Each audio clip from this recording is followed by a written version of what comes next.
ओम नमः शिवाय। नमस्कार दोस्तों, आप सभी का हमारे YouTube चैनल पर स्वागत है। आज हम श्रावण मास महात्म्य के 25वें अध्याय का श्रवण करेंगे। श्रावण अमावस्या को किए जाने वाले पिठोरी व्रत का वर्णन। श्रावण मास महात्म्य 25वां अध्याय। ईश्वर बोले, हे मुनि श्रेष्ठ, अब मैं उत्तम पिठोरी व्रत का वर्णन करूंगा। सभी संपदाओं को प्रदान करने वाला यह व्रत श्रावण मास की अमावस्या को होता है। जो यह घर है वह सभी वस्तु मात्र का अधिष्ठान है, इसलिए इसे पीठ कहा गया है और पूजन में वस्तु मात्र के समूह को आर कहते हैं। अतः हे मुनीश्वर, इस व्रत का नाम इसलिए पिठोर है। अब मैं उसकी विधि कहूँगा, सावधान होकर सुनिए। दीवार को ताम्रवर्ण, कृष्णवर्ण अथवा श्वेत वर्ण धातु से पोतना चाहिए। अगर ताम्रवर्ण से पोता गया हो तो पीले रंग से, कृष्ण वर्ण से पोता गया तो श्वेत रंग से और श्वेत वर्ण से पोता गया हो तो कृष्ण वर्ण से चित्र बनाना चाहिए, अथवा श्वेत पीत से, लाल से, काले या हरे वर्ण से चित्र बनाएं।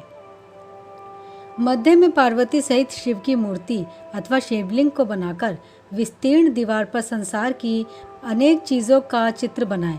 चतुशाला सहित रसोई घर, देवालय, शयन घर, 7 खजाने, स्त्रियों का अंतःपुर जो महलों तथा टालिकाओं से सुशोभित तथा शाल के वृक्षों से मंडित हो, चूने आदि से दृढ़ता से बंधे पाषाणों तथा ईंटों से सुशोभित हो और जिसमें विचित्र दरवाजे, छत तथा क्रीड़ा स्थान हो, इन सभी को चित्रित करें।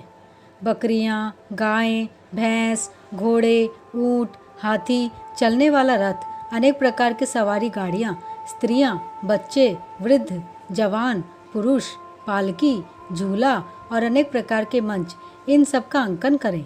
सुवर्ण, चांदी, ताम्र, सीसा, लोहा, मिट्टी तथा पीतल के और अन्य प्रकार के विभिन्न रंगों वाले पात्रों को लिखें। शयन संबंधी जितने भी साधन हैं, चारपाई, पलंग, बिस्तर, तकिया आदि, बिल्ली, मैना, अन्य और भी शुभ पक्षी, पुरुषों तथा स्त्रियों के अनेक प्रकार के आभूषण, बिछाने तथा ओढ़ने के जो वस्त्र हैं, यज्ञ के जितने भी पात्र होते हैं, मंथन के लिए 2 स्तंभ व 3 रस्सियाँ, दूध, मक्खन, दही, तकर, छाछ, घी, तेल, तिल, इन सभी को दीवार पर लिखें।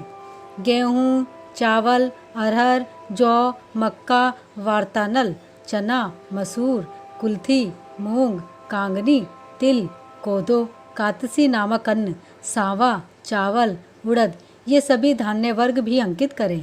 सील, चूल्हा, झाड़ू, पुरुषों व स्त्रियों के सभी वस्त्र, बांस तथा तृण के बने हुए सूप आदि, ओखली, मूसल, 2 यंत्र, चाकी तथा दरेता, पंखा, चंवर, छत्र, जूता, 2 खड़ाऊ, दासी, दास, नौकर, पोष्य वर्ग, तृण आदि पशुओं का आहार, धनुष, बाण, शतघ्नि, खड़ग, भाला, बर्छी, ढाल, पाश, अंकुश, गदा, त्रिशूल, भिंदीपाल, तोमर, मुगदर, फरसा, पट्टिश, भुशुंडी, परीघ, चक्र यंत्र आदि, जल यंत्र, दवात, लेखनी, पुस्तक, सभी प्रकार के फल, छुरी, कैंची, अनेक प्रकार के पुष्प, बिल्वपत्र, तुलसी दल, मशाल, दीपक तथा दीवट आदि उनके साधन, अनेक विध खाने योग्य शाक तथा पकवानों के जितने भी प्रकार हैं, उन सभी को लिखना है।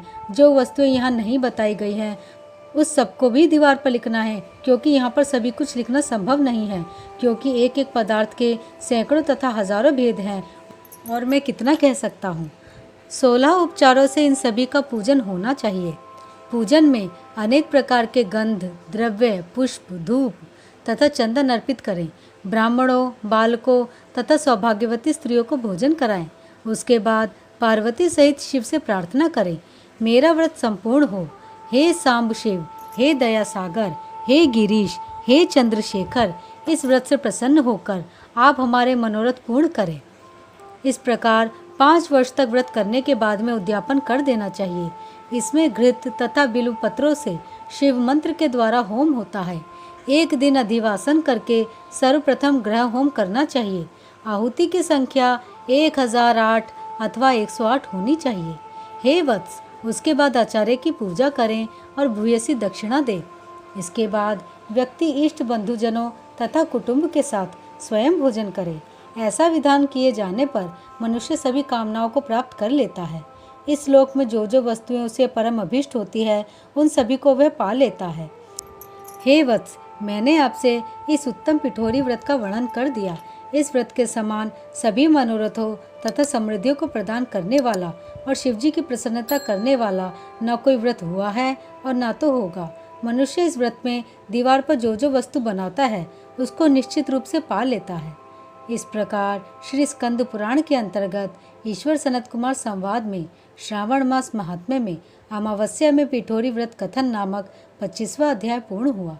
ओम नमः शिवाय।